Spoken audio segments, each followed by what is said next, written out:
하나님의 말씀 봉독하겠습니다. 사도행전 2장 43절에서 47절까지의 말씀입니다. 신약 189면 어간에 있습니다. 사람마다 두려워하는데 사도들로 말미암아 기사와 표적이 많이 나타나니 믿는 사람이 다 함께 있어 모든 물건을 서로 통용하고 또 재산과 소유를 팔아 각 사람의 필요를 따라 나눠주며 날마다 마음을 같이하여 성전에 모이기를 힘쓰고 집에서 떡을 떼며 기쁨과 순전한 마음으로 음식을 먹고 하나님을 찬미하며 또 온 백성에게 칭송을 받으니 주께서 구원받는 사람을 날마다 더하게 하시니라. 아멘. 오늘 우리가 읽었던 구절은 굉장히 가슴이 뛰게 만드는 구절입니다. 그리고 이 교회사 내내 그 인류 역사 속에서 많은 이들의 그 실천을 이끌어냈던 그 구절이기도 합니다. 많은 사람이 함께 있고 모든 물건을 서로 통용하고 재산과 모든 소유를 팔아서 각 사람의 필요를 따라서 나누어주고 날마다 성전에 모여서 힘쓰고 기도하고 찬양하고 하는 이러한 이 행동들, 이건 이렇게 마치 어떤 이상적인 그 사회를 이렇게 그려지고 있는 것 같아 보입니다.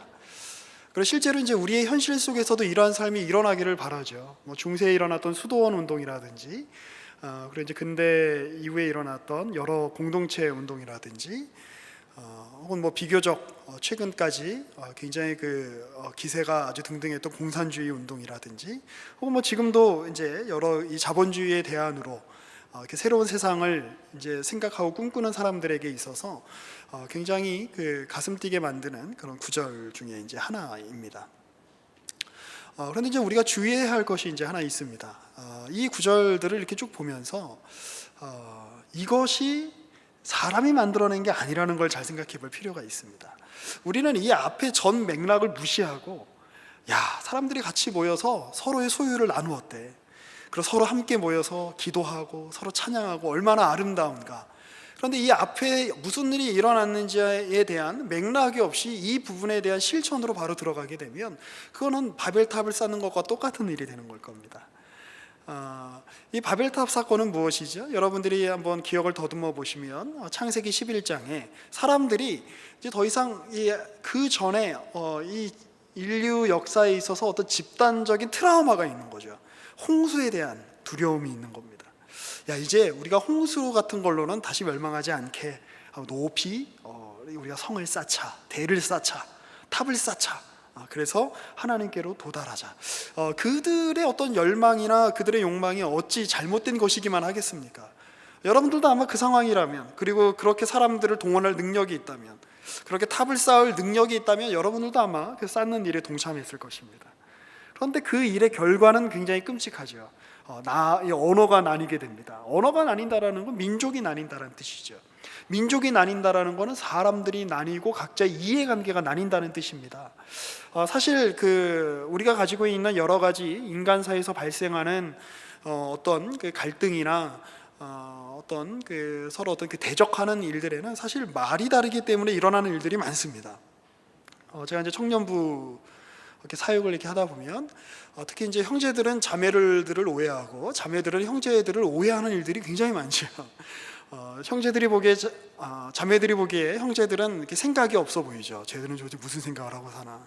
나이는 저렇게 처먹었는데 왜 이렇게 전혀 뭐 생각이 없는 그냥 근육질 덩어리, 근육기계 이렇게처럼 보이죠. 그 형제들이 보기에 자매들은 너무나 복잡합니다. 왜 이런 것까지 이렇게 세심하게 생각을 해야 될까? 왜 이런 것까지 이렇게 고민을 해야 될까? 그냥 우리가 이렇게 좋은 거 그냥 마음에 내키는 대로 하면 안 되나? 근데 이제 서로 이제 쓰는 언어가 다릅니다. 같은 한국말로 쓰지만, 같은 우리가 21세기에 서울에서 살고 있지만 형제가 쓰는 말이 다르고 자매가 쓰는 말이 굉장히 달라요. 그러니까 서로 오해가 생기는 것이죠. 우리도 이렇게 보면 아주 어떤 뭐 제도라든지 뭐 교육이라든지 윤리가 작동하지 않을 때에 내 편이라고 이렇게 생각하는 사람들, 그리고 내가 뭔가 좀 힘을 좀 실어주고 싶은 사람들은 어떤 사람들입니까? 나와 비슷한 말을 하는 사람들입니다. 그래서 이제 같은 고향에 사는 사람이라든지, 그래서 우리 한국 사회에서뿐만 아니라 이건 뭐 세계적으로 어느 나라나 사실 다 적용되는 얘기죠. 어디 출신인지가 중요하죠. 그래서 만나면 물어보는 거죠. 너 어디 출신이니? 우리가 혹시 뭐 해외에 나가게 된다면 아무래도 중국 사람들이나 일본 사람들보다는 같은 동양권에 있지만, 같은 극동아시아에 있지만 한국 사람을 만나면 좀 더 반갑지 않겠습니까? 그리고 내가 무언가 그 사람들에게 특혜를 줄 수 있는 입장이라면, 동일한 조건이라면 아마 같은 말을 쓰는 사람들에게 마음이 더 갈 겁니다. 그런데 이 바벨탑 사건이라고 하는 건 뭐죠? 언어가 다 갈리는 거예요. 민족이 갈리는 겁니다. 그래서 서로 같이 공동으로 공유할 수 있는 기반이라는 것이 없어지게 되는 겁니다. 그래서 인간과 인간은 서로 불편한 관계로 살 수밖에 없는 것이 인간의 기본적인 조건이라는 거죠. 근데 우리가 이제 지난주와 지지난주 가운데 계속 우리 살펴봤던 것처럼 사실 교회는 여러분들이 생각하는 것보다 훨씬 더 크고 위대합니다. 여러분들, 우리는 저도 그렇습니다만, 저도 그래 왔지만 우리 눈에 보이는 현실 교회의 모습을 보고 교회가 이게 다라고 생각하기가 쉽죠. 그러나 그렇지 않습니다. 칼빈 같은 사람들이 눈에 보이지 않는 교회 같은 개념을 이야기할 때도 이야기하는 것이 무엇인가? 교회는 우리가 생각하는 것보다 훨씬 큽니다. 왜냐하면 교회 안에는 다양한 말을 쓰는 사람들이 모아 있는 거예요. 다양한 배경이 있는 사람들이 이 자리에 함께 있는 겁니다. 말이 다르고 인종이 다르고 직업이 다르고 신분이 달라도 같이 모여 있다는 것, 이거는 굉장한 겁니다. 이거는 간단하게 말씀드리면 자연 상태에서는 절대 만들어낼 수 없는 어떤 특별한 조작과, 조작이란 말은 여기서 긍정적으로 쓴 겁니다. 어떤 특별한 어떤 그 조작과 간섭과 어떤 배려하심과 인도하심이 있었기 때문에 이 일이 가능한 사건이다라는 걸 기억하실 필요가 있습니다. 성령이 임하셨을 때 맨 처음 일어난 일이 무엇입니까? 방언의 은사가 나타나는 것이죠. 이 사람들이 방언을 하는 것이죠. 여기서 방언이라고 하는 것은 못 알아들을 소리를 하는 게 아닙니다. 각각 이 사람들이 이 다락방에 모여있는 이 수백 명의 사람들이 같이 기도하고 있는데, 그들의 그 내용을 각기 여러 나라에서 온 사람들이 알아듣게 되었다, 이 일입니다. 그러니까 예를 들어 나는 페르시아에서 왔는데 이 사람들이 막 기도하는데 페르시아 말이 들리는 거예요. 난 로마에서 왔는데 이 사람들이 막 기도하는데 라틴어가 들리는 겁니다. 뭐 이런 식인 거죠. 그럼 이 일은 무엇일까요? 바로 창세기 11장에서 바벨탑 사건으로 말미암아 분열되었던 인간, 그리고 바벨탑 사건으로 말미암아 그 진정한 안정성과 그 진정한 어떤 인류의 보편성이 깨어져 버린 그 상황이 성령이 강림하시는 사건을 통해서 회복되었다라고 하는 겁니다. 그래서 바벨탑을 지으면서 야, 우리가 흩어지지 말자, 그러니까 굉장히 역설이 있는 거죠. 바벨탑을 지으면서 사람들이 야, 우리가 흩어지지 말자, 그리고 하나님께로 도달하자 라고 했는데, 역설적으로 그 사람들이 그 일을 하면 할수록, 그리고 그 일을 하여서 그거와 정반대되는 행동들이 나타난 거죠. 결과들이 나타난 거죠. 흩어지지 말자 그랬는데 말이 다 달라지면서 흩어지게 된 거죠. 하나님께로 도달하자 그랬는데 하나님이 와서 치셔서 하나님으로부터 완전 멀어지게 된 것이죠. 근데 그 일들에 대한 회복은 누가 이룬다라고 하는 것입니까? 하나님이 하신다, 이 뜻이에요. 하나님의 성령이 오셔서 그 일이 일어났다는 것은 하나님이 하나님의 주도권을 가지고 하나님께서 이끄시는 가운데 이 일을 이루시겠다라고 하는 것이 바로 오순절 성령 강림 사건의 중요한 한 측면입니다. 그리고 또 하나는 그 하나님이 오셔서 이 땅에 오셔서 모든 인류를 하나로 묶으시는 이 작업에 있어서 전제되는 것이 있다는 거죠. 그것은 왜 인류가 이렇게 분열되어 있는가? 왜 인류가 자기의 존재 근거를 평안함 가운데 공통되게 둘 수 없는가? 그 이유는 인류가 하나님과 대척 관계에 있기 때문이라는 겁니다. 하나님이 원래 의도하신 창세기 1장과 2장에 나오는 이 우주 만물을 향해 만드시고 지으시고 질서 있게 만드시고 그 가운데서 평안함 가운데서 이 세계를 누리라, 평안함 가운데서 너희의 인생을 살으라 라고 하셨던 그 모든 가능성들이 인간이 하나님께 그 방향을 돌이킴으로 말미암아 그 가능성과 그것이 원래 자연 상태였는데 그것과 반대되는 것이 이제 인간에게 자연 상태가 됐다는 뜻이죠. 그런데 그 일이 해결되기 위해서 해야 되는 것이 있는데 바로 인간이 하나님께 돌이켜야 되는 일인 겁니다. 인간이 하나님께 돌이켜야 되는 일입니다. 그게 바로 이제 회개하라는 뜻이죠. 회개하고 성령을 선물로 받아라. 하나님의 인도하심을 받아라. 하나님의 주권적인 역사하심을 받아들이라. 예수께서 오신 일을 받아들여라. 하신 일을 받아들여라. 그 일이 전제가 돼야만 무엇이 가능하다는 것입니까? 바로 오늘 우리가 읽었던 이 말씀이 가능하다라고 하는 것입니다. 인간은 스스로 이것을 이뤄낼 능력이 없는 겁니다. 인간은 스스로 바벨탑을 쌓아 하나님께로 올라갈 만한 능력이 없는 겁니다. 그건 헛된 바램일 뿐인 것이죠. 그러나 그 바램 안에, 그 인간의 그 어떤 그 잘못 안에 어떠한 어떤 인생이 처한 중요한 진리가 놓여져 있다라고 생각을 합니다. 자, 우리 한번 말씀을 통해서 한번 쭉 같이 한번 또 살펴봤으면 좋겠는데요. 우리 창세기 3장을 한번 보실까요? 죄송합니다. 창세기 4장입니다. 창세기 3장에는 우리가 잘 아는 것처럼 아담과 하와가 선악과를 따먹고 이제 에덴 동산에서 이렇게 쫓겨나는 이제 장면들이 나오지요. 그리고 이제 4장에 보면 최초의 사람이었던 아담과 하와, 그리고 최초의 아들들이었던 가인과 아벨 사이에 어떤 비극적인 일이 일어납니다. 잘 아시는 것처럼 가인이 아벨에게 이제 그 아벨의 제사만 하나님이 받으시는 것에 시기가 생겨서 아벨에 이렇게 돌을 쳐서 이렇게 죽이죠. 그런데 이제 주님이 이제 이렇게 말씀하십니다. 6절입니다. 여호와께서 가인에게 이르시되 내가 분하여 함은 어찌 됨이며 안색이 변함은 어찌 됨이냐. 주님이 지금 가인에게 묻고 계시는 거죠.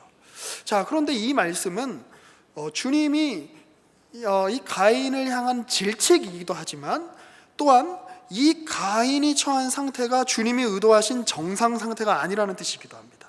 너 어찌해서 분하여 하느냐? 너 어찌하여 안색이 변하느냐? 내가 만든 세상은 이런 세상이 아니다. 내가 너희에게 주고 싶은 세상은 서로 이렇게 경쟁하고, 사실은 이때는 사람도 많이 없을 때잖아요. 그러니까 서로 얼마나 의지하고 핏줄 아닙니까? 그러니까 서로 얼마나 사랑해야 되는 게 당연함에도 불구하고 시기하고 분내하는 이 현상, 이거는 내가 만든 일이 아니다라는 주님의 말씀이신 거죠. 이건 정상이 아니다. 그런데 문제는 뭐냐면 4장 이후에 이제 인류 역사를 이렇게 보면 이 비정상적인 행태가, 하나님께 대적하여 만들어내는 이 비정상적인 행태가 인간에게는 정상적인 것으로 고쳐가 됐다는 데 문제가 있는 것입니다. 그래서 이제 이 땅은 계속해서 저주를 이제 받게 되고 계속해서 분노와 어떤 그 악함과 이런 것들이 이제 그 가득한 이제 땅이 되는 것이죠. 자, 그 내용들을 우리는 이제 로마서 우리가 1장을 통해서 우리가 같이 한번 살펴봤으면 좋겠습니다.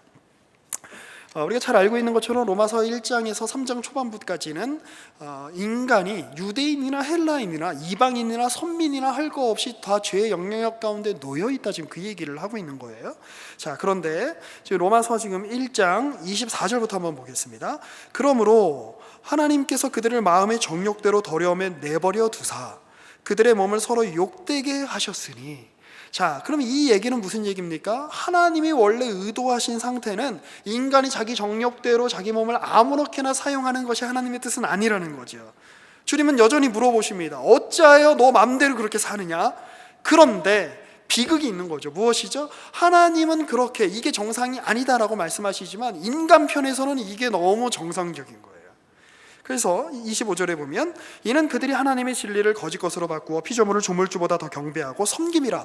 자, 여러분들, 우리가 피조물을 우리가 만들어낸 것들, 그리고 하나님이 만드신 것을 창조주이신 하나님보다 더 높게 섬기는 일, 우리가 이걸 보면 당연한 일이라는 거예요. 세상 사람들이 보면, 인간이 원래 가지고 있는 본성에 의하면 여러분이 우상 숭배하는 것은 당연한 일인 겁니다. 자, 그래서 26절에 보면 이 때문에 하나님께서 그들을 부끄러운 욕심에 내버려 두셨으니 곧 그들의 여자들도 순리대로 쓸 것을 바꾸어 영리대로 쓰며 그와 같이 남자들도 순리대로 여자 쓰기를 버리고서 서로 향하여 음욕이 불일 듯하며 남자가 남자와 더불어 부끄러운 일을 행하여 그들의 그릇 때문에 상당한 보응을 그들 자신이 받았느니라. 당연한 일이라는 거예요. 이런 일들이 세상 가운데서 일어나는 일들은 어떤 새로운 유행이거나 인권이 발달해야만 생겨나는 일들이 아니라 고대에도 언제나 있었던 일입니다. 예전부터 인류 역사의 어떤 이제 인류의 역사를 기록한 최초의 아주 옛날의 그 책으로부터 지금까지 어떻게 보면 보편적이라고 생각될 정도로 널리 퍼져 있는 것이 현실이다라는 거예요. 인간의 삶이 그런 거지. 자, 그래서 28절에 보면 또한 그들이 마음에 하나님 두기를 싫어하며 하나님께서 그들을 그 상실한 마음대로 내버려 두사 합당하지 못한 일을 하게 하셨으니, 합당하지 못한 일을 하는 거 당연한 거라는 거예요. 그래서 모든 불의, 추악, 탐욕, 악의가 가득한 자요, 시기, 살인, 분쟁, 사기, 악독이 가득한 자요, 수근수근하는 자요, 비방하는 자요, 하나님께서 미워하시는 자요, 능욕하는 자요, 교만한 자요, 자랑하는 자요, 악을 도모하는 자요, 부모를 거역하는 자요. 여러분 혹시 오늘도 부모님께 거역하고 이 자리에 나오셨습니까? 아침에 나올 때 부모님께 신경질 내고 나오셨습니까? 원래 사람은 그렇다는 거예요. 그런 거예요. 여러분 중에 누가 같은 조원들이 내 뒷담화를 까는 걸 보셨습니까? 그거 사람은 원래 그렇다는 거예요. 오해하지 마십시오. 그래도 된다는 얘기가 아니라 그게 인간이 만들어낼 수 있는 현실이 그거밖에 안 된다는 거예요. 인간은 실력이 없습니다. 좋은 걸 만들어낼 실력이 없는 거예요. 자, 왜 예수께서 죽으시고 성령이 오셨어야 됐을까요? 예수께서 죽으셨다는 것, 그리고 성령이 오셨다는 것은 예수님의 죽으심이 바로 하나님이 보내신 사건이라는 걸 확증하는 일이기도 합니다. 그렇죠? 그래서 예수님이 이루신 이 대속의 죽음이 바로 하나님께서 보장하시는 거다 라고 하는 그 도장을 꽝 찍어주시는 의미로 성령이 오신 것이기도 하죠. 그런데 여러분, 성령이 하시는 일이 무엇입니까? 성령께서 오시자 구약의 말씀들이 해석되는 겁니다. 구약의 말씀들이 해석된다. 그리고 예수가 왜 오셨는지가 해석이 된다. 깨달아진다. 이거는요, 자연 상태에 있는 사람은 할 수 있는 일입니까? 없는 일입니까?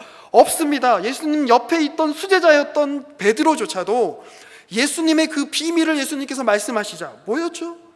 내가 예루살렘에 가서 내가 죽임을 당할 거다. 그러나 3일 만에 부활할 거다. 그러자 베드로도 이야기하는 거 아닙니까? 우리가 전에 살펴봤던 것처럼 주님 그렇게 하지 마십시오. 그러니까 주님이 베드로 보고 뭐라 그러는 거야? 사탄아 물러가라 라고 이야기하는 겁니다. 성령이 우리의 마음 안에 새로운 깨달음을 주시지 않으면 우리는 사탄인 겁니다. 우리는 그와 방불한 존재인 겁니다. 사탄이 뭔가요?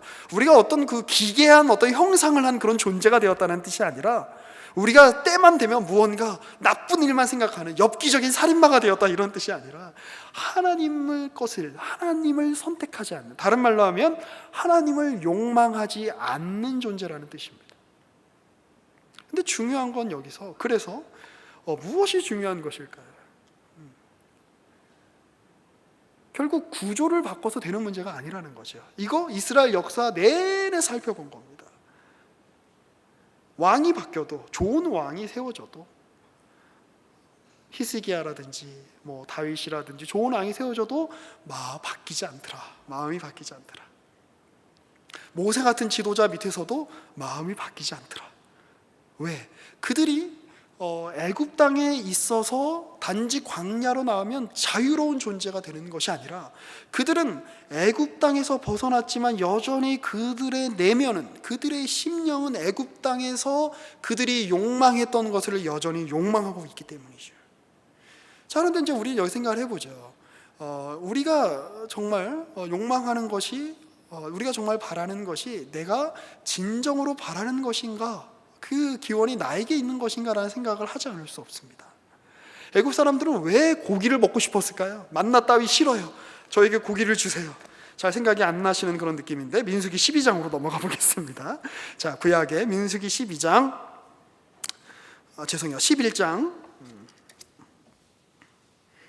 4절입니다. 민수기 11장 4절을 보시면 제 성경으로는 구약 성경 214쪽에 있습니다.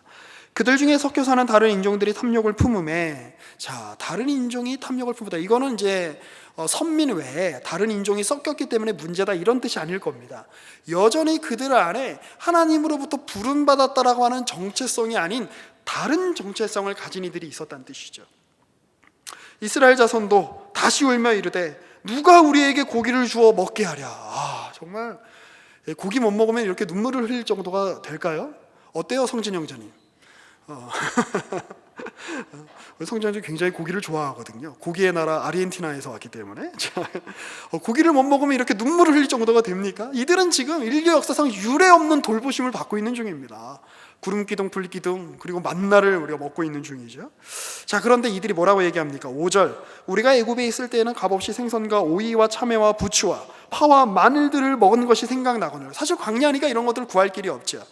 이제는 우리의 기력이 다하여 이 만나 외에는 보이는 것이 아무것도 없도다. 이 축복의 선물인 만나가 지겨운 대상이 된 거죠. 자, 그런데 여러분들께 질문 드리고 싶습니다. 만약에 이들이 원래 광야에서 난 사람들이라면 고기 맛을 모르는 사람들이라면 고기를 욕망하겠습니까? 아니겠죠. 부추를 먹어보지 않은 사람들이라면 부추에 대한 욕망이 없을 겁니다. 마치 외국 사람들이 깻잎 맛을 모르는 것처럼 우리나라 사람들이니까 깻잎을 맛있게 먹는 거죠.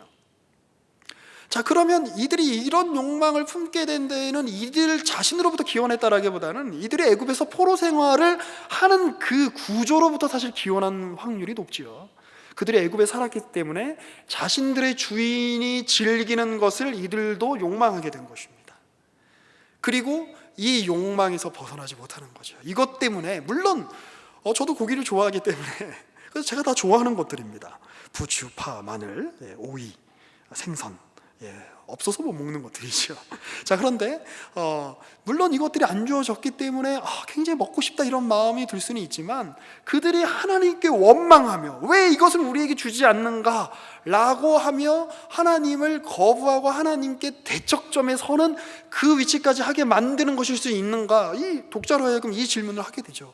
무엇이 중요한데 정말 이들이 지금 여기서 부름받아 나와 구원의 여정을 가고 있다는 사실, 가나안이 그들 앞에 놓여져 있다는 사실보다 지금 이들의 눈앞에는 부추가 더 중요한 거예요. 고기가 더 중요한 겁니다. 그런데 이들이 이렇게 생각하는 이유는 무엇입니까? 이들은 지금 눈에 보이는 바로의 지배를 받고 있지 않지만 바로의 집에서, 바로 이집트에서, 애굽에서 그들이 노예 생활을 하면서 그것으로 말미암아 그들이 욕망하게 되었던 그 욕망, 바로 그들 내면에 있는 그들을 지배하는 그들 내면에 바로가 여전히 살아있는 거 아닙니까? 그러니까 그들이 여기서 벗어나지 못하고 있는 거죠. 몸은 애굽에서 벗어났지만 그들의 마음은, 그들의 정체성은 여전히 애굽에 있는 겁니다. 근데 그때 하나님이 이들 가운데 어떤 일을 행하시는가? 하나님이 이게 지금 축복인지 심판인지 모를 일인지 일어나요. 이렇게 보면 10절부터 보시죠. 백성의 온 종족들이 각기 자기 장막 문에서 울은 것을 모세가 들으니라. 이거 얼마나 꼴불견입니까? 그런데 잘 보십시오. 이거 이스라엘만의 일이 아니고 우리인 거예요. 이 이스라엘의 모습은 이것 때문에 여호와의 진노가 심히 큽니다. 모세도 기뻐하지 않습니다. 모세가 여호와께 여짜오되, 11절이죠. 어찌하여 주께서 종을 괴롭게 하시나이까? 어찌하여 내게 주의 목전에서 은혜를 입게 하지 아니하시고 이 모든 백성을 내게 맡기사 내가 그 짐을 지게 하시나이까? 주님, 내가 얘네들 징징거리는 거 이건 도저히 못 참겠습니다. 그리고 이게 그냥 사소한 징징거림이 아니라 지금 하나님께 대적하여 하는 이 패역한 모습을 제가 도대체 어느 때까지 봐야 됩니까? 그 얘기를 하는 거죠. 그래서 12절에 보면 이 모든 백성을 내가 배웠나이까? 어찌 내가 그들을 낳았나이까? 주께서 내게 양육하는 아버지가 젖먹는 아이를 품듯이 그들을 품에 품고 주께서 그들의 열조에게 맹세하신 땅으로 가라 하시나이까? 주님, 얘네들 내가 낳았나요? 왜 나한테 맡기셔서 이렇게 머리 아프게 하시나요? 그냥 얘네들 싹 정말 저는 이 사람들 버리고 싶습니다. 약간 이제 이런 뜻인 거죠. 그러니까 왜 그런 심정이 들까요? 이 사람들이 죽지 않는 이상, 이 사람들이 사라지지 않는 이상 그 사람들이 욕망하는 것도 사라지지 않기 때문이죠. 그렇지 않습니까? 인간의 욕망이라는 게 얼마나 무섭습니까? 아무리 제도로 그거를 바꾸려고 해도 여러 가지 교육으로 바꾸려고 해도 바뀌지 않는 것이 인간의 욕망이죠. 그래서 13절에 계속 보시면 이 모든 백성에게 줄 고기를 내가 어디서 얻으리이까? 그들이 나를 향하여 울며 이르되 우리에게 고기를 주어 먹게 하라 하온즉 책임이 심히 중하여 나 혼자는 이 모든 백성을 감당할 수 없나이다. 주께서 내게 이같이 행하실진대 구하옵나니 내게 은혜를 베푸사 즉시 나를 죽여 내가 고난당함을 내가 보지 않게 하옵소서. 하나님, 차라리 나를 죽여주세요. 이렇게 이야기하는 거죠. 그래서 사실 이 모세의 그리고 이 부르짖음은 물론 모세는 여기 이스라엘과 하나님 앞에서 중보자의 역할을 하고 있습니다만 사실 이스라엘과 우리의 부르짖음이기도 하죠. 죽지 않는 이상, 이 이스라엘이 사라지지 않는 이상, 광야에서 이 이스라엘이 없어지지 않는 이상 이 불평은 계속 살아있는 겁니다. 이 이스라엘이 죽지 않는 이상, 내가 죽지 않는 이상 이 죄를 향한 소원, 하나님의 것을 거부하고 하나님이 아닌 것을 욕망하는 이 사태는 전혀 해결될 수 없는 겁니다. 그러니까 차라리 죽여주세요 라고 이렇게 이야기하는 거죠. 그리고 이건 어떻게 보면 맞는 말일 수 있을 것 같습니다. 죽어야 해결이 되죠. 자, 그런데 주님이 뭐라고 말씀하시는가? 여호와께서 모세에게 이르시되 16절이죠. 이스라엘 노인 중에 내가 알기로 백성의 장로와 지도자가 될 만한 자 70명을 모아 내게로 데리고 와서 회막에 이르러 거기서 너와 함께 서게 하라. 내가 강림하겠다. 거기서 너와 말하고 너에게 임한 영을 그들에게도 임하게 하리니 그들이 너와 함께 백성의 짐을 담당하고 너 혼자 담당하지 아니하리라. 여기서 하나님의 해결책은 무엇입니까? 모세야, 너 혼자 해결할 수 없는 거 안다. 그래서 너와 같이 이 일에 감당할 수 있는 사람들을 불러라. 그리고 그들에게 어떻게 하시겠다고요? 내가 그들을 꾸짖어 줄게. 내가 회초리 쳐줄게. 이게 아니라 그들에게 영을 부어주겠다라고 이야기하십니다. 영을 부어준다는 건 무슨 뜻일까요? 하나님의 영이 그들에게 임한다는 것은 무슨 뜻일까요? 자, 그런데 그러고 이제 어떤 일이 일어나는가? 24절로 넘어가 보시죠. 모세가 나가서 여호와의 말씀을 백성에게 알리고 백성의 장로 70인을 모아 장막에 둘러 세우매 여호와께서 구름 가운데 강림하사 모세에게 말씀하시고 그에게 임한 영을 70 장로에게도 임하게 하시니 영이 임하신 때에 그들이 예언을 하다가 다시는 하지 아니하였더라. 그 기명된 자 중 엘다시라 하는 자와 메다시라 하는 자 두 사람이 진영에 머물고 장막에 나아가지 아니하였으나 그들에게도 영이 임하였으므로 진영에서 예언한지라. 한 소년이 달려와서 모세에게 전하여 이르되 엘닷과 메다시 진중에서 예언하나이다 하매 택한 자 중 한 사람 곧 모세를 섬기는 눈의 아들 여호수아가 말하여 이르되 내 주 모세여 그들을 말리소서. 아니, 지금 이 예언을 하는 것은 모세인 우리 지도자인 모세 당신만 하실 수 있는 권위가 있는 것인데 이 수많은 이들이 이렇게 막 너도 나도 이렇게 예언을 하면 이거 당신의 권위가 약해지지 않겠습니까? 약간 이렇게 충정에서 우러나온 이야기인 것 같아요. 그런데 모세가 뭐라고 이야기하죠? 29절에 보면 모세가 그에게 이르되 내가 나를 두고 시기 하느냐? 야, 나는 도구야. 이렇게 이야기하는 겁니다. 이스라엘을 이끄시는 왕은, 이스라엘을 이끄시는 목자는 내가 아니라 하나님이야. 그 얘기를 하는 거죠. 여호와께서 그의 영을 그의 모든 백성에게 주사 다 선지자가 되게 하기를 원하노라 라고 이렇게 말씀을 하십니다. 자, 그리고 나서 어떤 일이 이어지냐면 31절입니다. 바람이 여호와에게서 나와 바다에서부터, 이 여러분 잘 아시는 것처럼 구약에서 바람이라는 이 히브리어는 루아흐인데 루아흐라고 하는 말은 바로 영이라고 하는 뜻입니다. 성령이라고 하는 뜻이죠.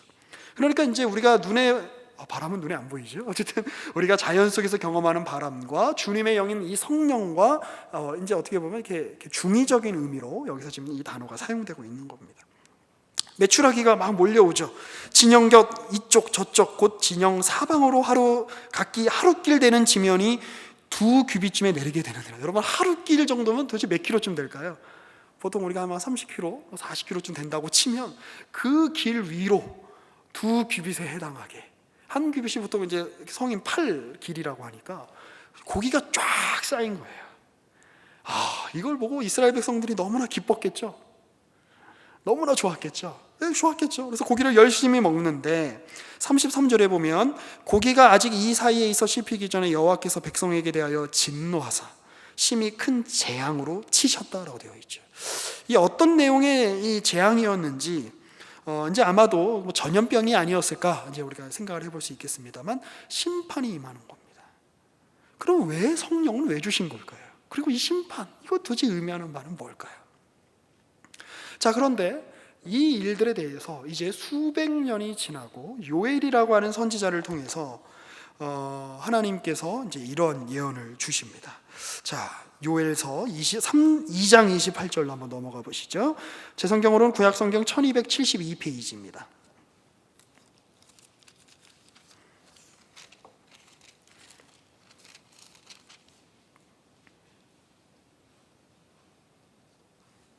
이 요엘은 이제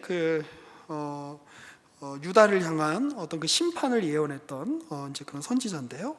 그 요엘에게 하나님 주셨던 말씀이 이겁니다. 28절. 그 후에 내가 내 영을 만민에게 부어주리니 너희 자녀들이 장래일을 말할 것이며 너희 늙은이는 꿈을 꾸며 너희 젊은이는 이상을 볼 것이며 그때 내가 또 내 영을 내 남종과 여종에게 부어줄 것이며. 자, 여기까지는 우리가 잘 아는 구절이죠. 근데 우리는 이제 우리 이 부분에 익숙합니다. 그래서 이제 성령이 임하시면 성령이 모든 사람들에게 부어지는구나, 충만하구나. 그런데 민수기에서도 그렇고 요엘에서도 그렇고 성령이 부어졌다라고 하는 것은 한 개인이 어떤 특별한 어떤 성령의 은사를 행할 수 있게 되었다에 별로 초점이 맞춰져 있지 않습니다. 성령이 구약적인 맥락에서 하나님의 영이 임하신다라고 하는 건 무엇이 수반되는 행위인가? 하나님의 심판이 수반되는 행위인 거예요. 그러니까 하나님의 영이 각 개인에게 임함으로써 하나님의 뜻을 알게 되는데, 그 하나님의 뜻을 알아 이제 우리가 더 평안하게 살게 되고, 우리에게 어떤 신비한 능력이 나타나게 되고, 병을 고치는 능력이 나타나게 되고, 방언을 하는 은사가 나타나게 되고, 거기에 초점이 맞춰져 있는 게 아니라 이 성령이 임하셔서 무엇을 하시는가? 기존 세계를 박살내신다, 그 얘기를 하는 겁니다. 기존에 너희가 알던 세계, 기존에 너희가 익숙하게 여겼던 그 세상을 종결시키시는 행위가 바로 성령이 임하시는 바로 그 일이다라고 이야기를 하고 있는 거죠.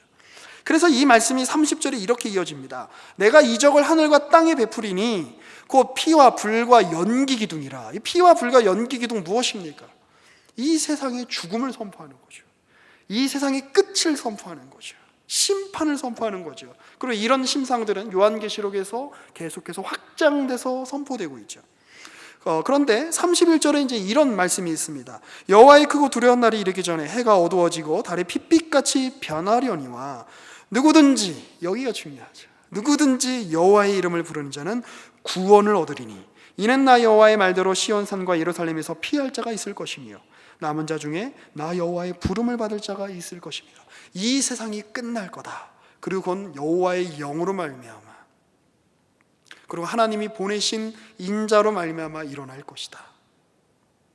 요한계시록에도 보면 계속해서 여호와의 영, 하나님의 예수님께서 보내시는 영, 바로 성령, 7영에 대한 강조가 계속해서 나오죠. 그러니까 하나님의 영이 임하신다는 거, 성령이 임하신다는 거는, 야, 내가 성령이 오셔서 내 마음이 너무나 막 감격스러워, 성령이 오셔서 뭔가 내가 뭐라도 할 수 있을 것 같아, 이런 차원에서 주어지는 것이 아니라, 성령이 오신다라고 하는 것은 기존의 세상이 끝난다, 심판의 심판의 의미가 있다라고 하는 것입니다. 그걸 우리가 먼저 잘 기억할 필요가 있어요. 자, 그런데 우리가 이제 사도행전 2장으로 한번 넘어가 보시죠. 우리가 이제 지난주에 살펴봤듯이 사도 베드로가 성령이 충만해졌을 때 설교했던 내용이 있습니다. 그게 바로 이제 우리가 방금 읽었던 요엘서 내용이죠. 16절에서 21절에 바로 이 사도 베드로가 요엘을 통해서 선포됐던 하나님의 말씀을 인용하면서 뭐라고 해석을 하는가, 이 부분을 우리가 잘 볼 필요가 있죠. 22절 보실까요? 이스라엘 사람들아, 이 말을 들으라. 너희도 아는 바와 같이 하나님께서 나사렛 예수로 큰 권능과 기사와 표적을 너희 가운데 베푸사 너희 앞에서 그를 증언하셨느니라. 예수가 오셔서 기적을 베푸신 게 뭐냐? 예수가 오셔서 표적을 베푸신 게 뭐냐? 한 개인이 못 고칠 병이 있었는데 예수님의 어떤 초월적 능력으로 병이 나았다. 와, 대단하다. 이게 아니라 지금 하나님께서 가지고 오시는 기존 세상의 멸망, 그리고 새로운 세상의 도래를 알리는 좀 훨씬 더 큰 인류의 보편사적인, 인류 역사의 우주론적인 의미에서 훨씬 큰 일이 일어났다, 그 뜻인 거예요. 계속 보시면 23절, 그가 하나님께서 정하신 뜻과 미리 아신 대로 내주신 바 되었거늘 너희가 법 없는 자들의 손을 빌려 못 박아 죽였으나 너희는 하나님을 죽였다. 이게 바로 너희가 살고 있던 기존 세상의 법이지. 예수님이 비유에서도 말씀하신 것처럼 하나님께서 포도원 주인이 그 소출을 거두려고 그 포도원 이제 지기들한테 신하를 보내는데 다 때려 잡아서 막 모욕을 주고 이러는 거 아닙니까? 근데 자기 아들을 보냈더니 좀 대우해 주겠지 했더니 아들을 죽이고 포도는 우리가 차지해야지라고 하는, 이게 바로 세상이 가지고 있는 법칙이다, 세상이 가지고 있는 욕망이다라고 이야기하죠. 어떻게 하든 남의 것을 빼앗아, 남의 자리를 빼앗아 내 것으로 취하려고 하는. 자, 그런데 그 세상 속에서 예수가 죽으셨다. 그 세상 속에서 예수가 십자가에 못 박혀 달려 돌아가셨다. 그런데 거기가 끝이 아니다라고 이야기하는 거죠. 24절, 하나님께서 그를 사망의 고통에서 풀어 살리셨으니 이는 그가 사망에 매여 있을 수 없었습니다. 다윗이 그를 가르켜 내가 항상 내 앞에 계신 주를 배웠으며 나로 요동하지 않게 하기 위하여 그가 내 우편에 계시도다. 나와 항상 함께 하시는 하나님, 계속해서 그 하나님께 대하여 대적하는 인류를 향하여 그 인류를 버리지 않으시고 아브라함을 부르시고 다윗을 부르시고 포로 가운데 잡혀있는 다니엘을 부르시고 에스겔을 부르시고 찾아오시는 그 하나님, 그 하나님이 지금 우리 가운데 오셔서 무엇을 하셨는가? 27절, 이는 내 영혼을 음배해 버리지 아니하시며 주의 거룩한 자로 썩음을 당하지 않게 하실 것이미로다. 주께서 생명의 길을 내게 보이셨으니 주 앞에서 내게 기쁨이 충만하게 하시리로다. 예수가 오셔서 하신 일 때문에, 주님이 오셔서 이루신 그 일 때문에 나는 이제, 모든 인류는 이제 예수와 함께 죽었습니다. 그 얘기를 지금 하고 있는 겁니다. 예수께서 죽음을 통해, 예수의 죽음을 통해 모든 인간을 하나님께 대적하여 하나님께 거부하고 하나님이 원하시지 않는 일을 욕망할 수밖에 없는 그 인간을, 옛사람을 죽이시고 주님이 부활하셔서 이제 새로운 길을 열어주셨다. 음부가 예수님을 가둘 수 없었다라고 이야기하는 것입니다. 그리고 이 이야기를 듣자 36절이죠. 그런즉 이스라엘 온 집은 확실히 알지니 너희가 십자가에 못 박은 이 예수를 하나님이 주와 그리스도가 되게 하셨느니라. 너희는 하나님을 거부했다. 너희는 하나님을 멀리했다. 그러나 하나님은 너희의 그 거부와 너희의 그 멀리함을 반전시키셔서 너희를 품어버리셨다. 그래서 이제 어떤 존재가 생겨나게 된 겁니까? 전에는 용망할 수 없는 것을 용망하는 존재가 생겨난 겁니다. 전에는 할 수 없는 일을 하는 그런 새로운 공동체가 생겨난 겁니다. 그게 바로 무엇이죠? 교회라는 겁니다. 이제 그래서 사람들은 예수와 내가 예수로 말미암아 옛사람이 죽었고 예수로 말미암아 부활했고 하나님이 화해시키신 그 자리에 내가 새로 거하게 됐으므로 새로운 것을 갈망하는 존재가 된 겁니다. 그래서 인류 역사에서 유례없는 일이 벌어지는 거지요. 서로 자기의 것을 함께 나누고 함께 모여 사람들이 모여서 하나님을 거부하고 어떻게 하면 하나님께 대적할까를 꿍꿍이를 꾸미는 것이 아니라 원래 세상은 그게 정상인 거예요. 그런데 하나님을 찬양하는 일이 그 모임 안에서 이루어지는 겁니다. 새로운 일이 일어났다. 그게 교회인 겁니다. 그런데 여기서 드리고 싶은 말씀이 있습니다. 이 일은 성령으로 말미암아 옛 세상이 끝나고 하나님께 대적하고 서로 칼을 들이밀고 서로 죽이는 세상은 끝났다. 이제 내가 새로운 세상을 열 것이다 라고 하는 하나님의 그 일이 일어난 것인데 이 일이 일어나고 나서 이제 사도들과 예수님의 제자들과 예루살렘에 모여 있었던 사람들은 행복하고 아름답게 잘 살았더래요 이러고 끝났습니까? 아니죠. 그렇죠, 아니죠. 이제 3장에서부터 보면 성령이 일하시고 아주 놀라운 복음의 확장이 일어나지만 동시에 또 많은 환난이 임합니다. 그리고 요한계시록 2장과 3장에서 살펴보는 것처럼 이 교회의 현실이라고 하는 것은 뭐 서머나 교회처럼 열심히 주님을 섬기는 교회도 있지만 외부의 핍박을 당하는 교회도 있고 외부로부터는 핍박이 없지만 라오디게아 교회처럼 부유한 것 같지만 그 안에는 차지도 않고 덥지도 않은 미적지근한 신앙으로 내부에서부터 썩어져가는 교회도 있는 겁니다. 자, 그런데 그게 교회의 현실인 것이죠. 그러나 거기에서 희망이 없는가? 그렇지 않다라는 겁니다.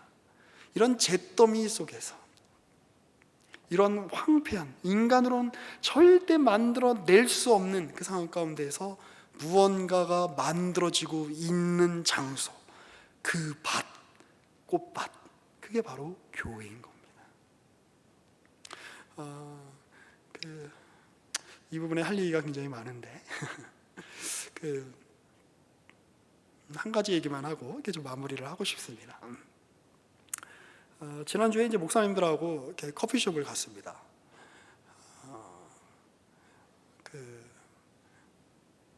근데 이제 강선 목사님이 이런 말씀을 하시더라고요. 이제 우리가 속해 있는 이 신앙 전통에서 우리가 하고 있는 인간이해, 신앙이해란 어떤 건가? 이제 뭐 그런 주제로 이제 이런저런 얘기들을 하고 있었거든요, 목사님들하고. 근데 우리는 폐허라는 거죠, 기본적으로. 인간의 현실이라는 거는 폐허, 아무것도 할 수.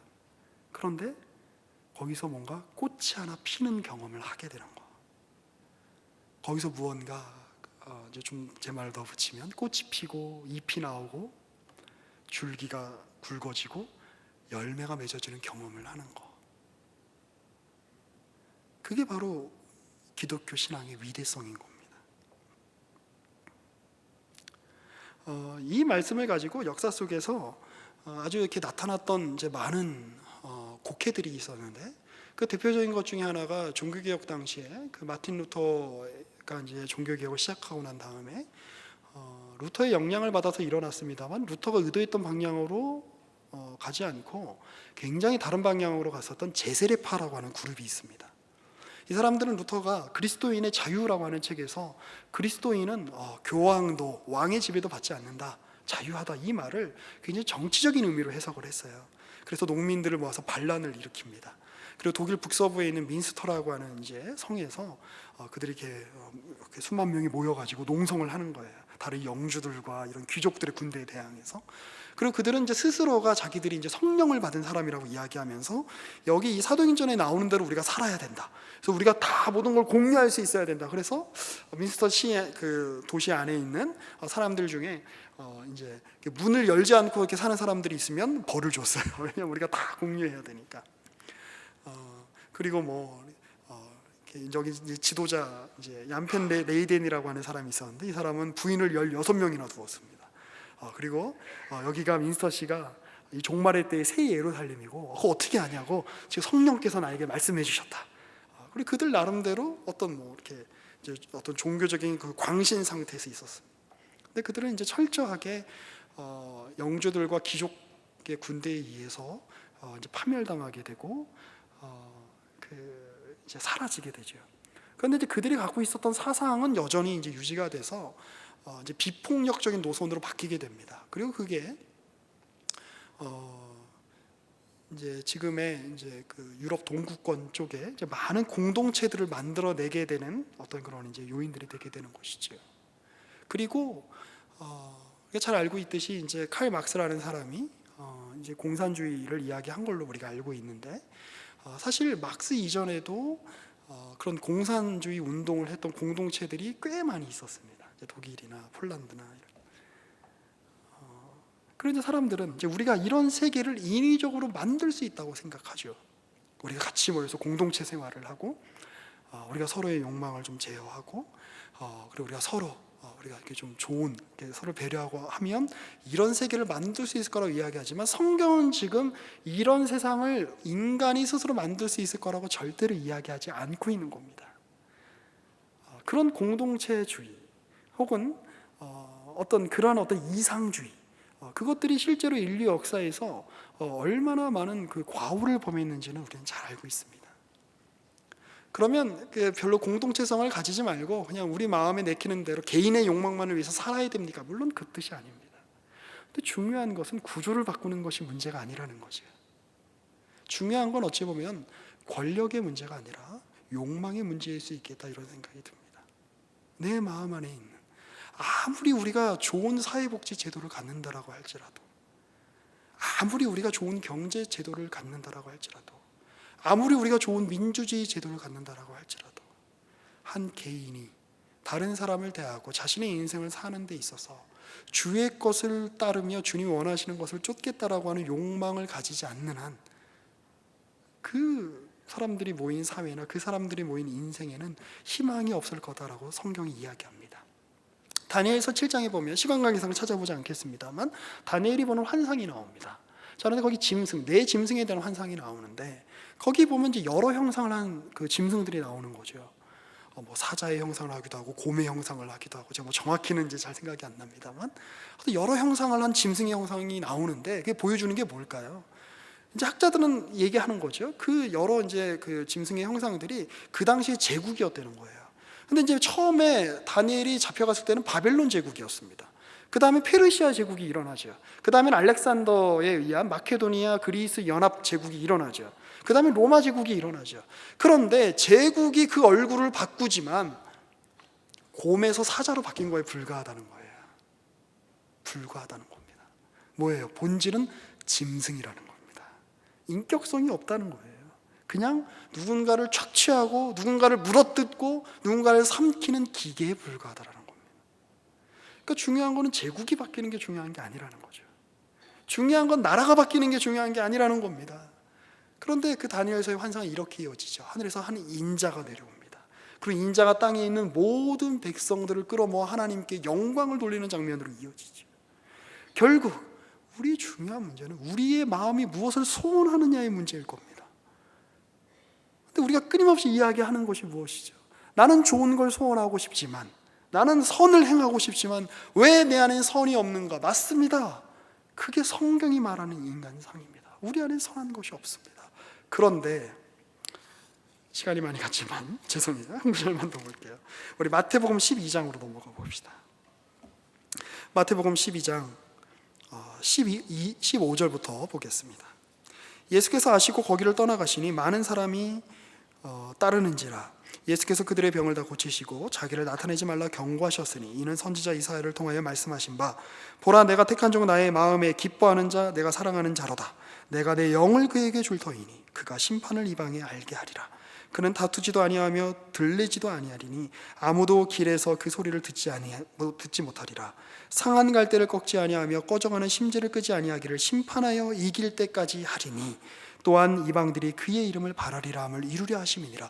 예수님이 오신 목적을 스스로 이 이사야서의 말씀을 들어서 예수님이 설명하고 있는 대목입니다. 근데 예수님이 하시는 일이 뭔가? 20절, 상한 갈대를 꺾지 않으신다. 꺼져가는 심지를 끄지 않으신다. 그래서 이제 이걸 주제로 한 17세기 청교도였던 리처드 십스라고 하는 사람이 쓴 책이 있죠. 상한 갈대와 꺼져가는 심지의 회복이라고 하는 책이 있습니다. 그 책에 보면 이게 무슨 내용인가?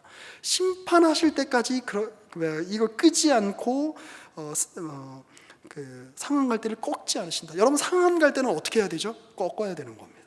심지가 꺼져가면 그냥 빨리 꺼버리고 다른 데 불 붙이는 게 낫습니다. 그런데 주님이 그걸 회복시키신다는 거예요. 여기서의 심판이라는 뜻은 그래서 없앤다 이 뜻이 아니라 할 수 없는 것을 끝내고 할 수 있게 한다 그 뜻입니다. 다스린다 이런 뜻입니다. 주님이 그렇게 우리를 다스리시는 분으로 와 계시다는 겁니다. 그래서 때로는 우리의 심령이 꺼져가는 심지 같고 때로는 우리의 심령이 상한 때 같을 때가 얼마나 많습니까? 나는 선한 것을 하고 싶지만 선한 것을 할 능력이 없을 뿐더러 선한 것을 할 욕망조차 없는 내 자신을 보며 낭망해 할 때, 너 자신을 보고 낭망하지 말고 너는 원래 그런 존재다. 오히려 심지가 굵어지는 것이 비정상적인 일이고 우리가 사는 세계에서는 갈대가 굳건하게 잘 서 있는 것이 이상한 일인 거다. 갈대는 원래 꺾이기 마련이다. 그런데 그 갈대를 꺾지 않으시는 분이 있으시고 그 심지를 끄지 않는 분이 있으시는데 그분이 그 안에서 갈대가 회복될 때까지, 심지가 활활 불타오를 때까지 그 심판을, 그 다스리심을, 그 역사하심을, 그 통치를 쉬지 않으실 거다. 그 얘기를 하는 겁니다. 이제 오늘 우리는 그렇게 주의 성령으로 말미암아 우리를 통치하시는 왕이신 예수 그리스도께 부름받은 백성들이 된 겁니다. 이제 우리는 세상의 욕망을 따르고 하나님을 대적하여 서 있는 것이 자연스럽게 여겼던 그 세상이 끝났습니다. 이제 우리는 하나님을 향하여 사는 존재들로, 여전히 우리의 삶은 황폐할 것입니다. 여전히 우리의 공동체를 돌아보면 완벽하지 않은 것들 때문에 우리의 마음이 상할 겁니다. 나뿐만 아니라 내 옆에 있는 지체를 보면 상한 갈대처럼 느껴질 것입니다. 내 옆에 있는 지체들 보면 저 사람 안에 과연 영혼에 하나님을 향한 참된 신앙의 불길이 있는가라고 되물을 수밖에 없는 그 상황 가운데 여러분들은 종종 거하실 겁니다. 그러나 이 우리를 묻고 계시고 이 우리를 하나님의 생각하시는 완성으로까지 이끌어가고 계시는 주님이 여전히 우리 주님이 되어주시고 그 주님이 머리가 되어 우리를 교회로 모으시고 우리를 다스리신다는 사실, 그거보다 더 큰 건 없는 겁니다. 그러니 우리가 뭐라고 주님의 그 다스림을 거부할 수 있겠습니까? 우리가 뭐라고 하나님이 우리 가운데 일하시는 일을 막을 수 있겠습니까? 우리가 뭐라고 성령이 우리 가운데 일하셔서 역사하셔서 하나님을 찬양하게 하시고 주의 말씀을 지키시게 하는 일을 우리가 뭐라고 막을 수 있겠습니까? 하나님이 우리 가운데 오셔서 우리의 마음을 바꾸시는데, 우리의 영을 바꾸셔서 하나님을 향하게 하시는데 막을 수 있는 것은 아무것도 없습니다. 그 주님이 오늘 우리의 주님으로 이 교회를 통해 여러분들을 다스리신다는 사실을 기억하시고 함께 그 주님과 꽃을 피우는, 꽃 한 번 피워보는, 그리고 그걸 보고 감사해하는 그런 인생의 여정을 걸어가게 되시는 이 말씀이 되시기를 주님의 이름으로 축복합니다. 기도하겠습니다. 살아계신 하나님, 주님은 우리를 다스리시는 왕이시요, 우리의 주권자이시요, 우리를 통치하시는 분이십니다. 주님이 은혜로 우리를 다스려 주시니 우리가 그 주님의 다스림을 거역하거나 반역할 길이 없음을 고백합니다.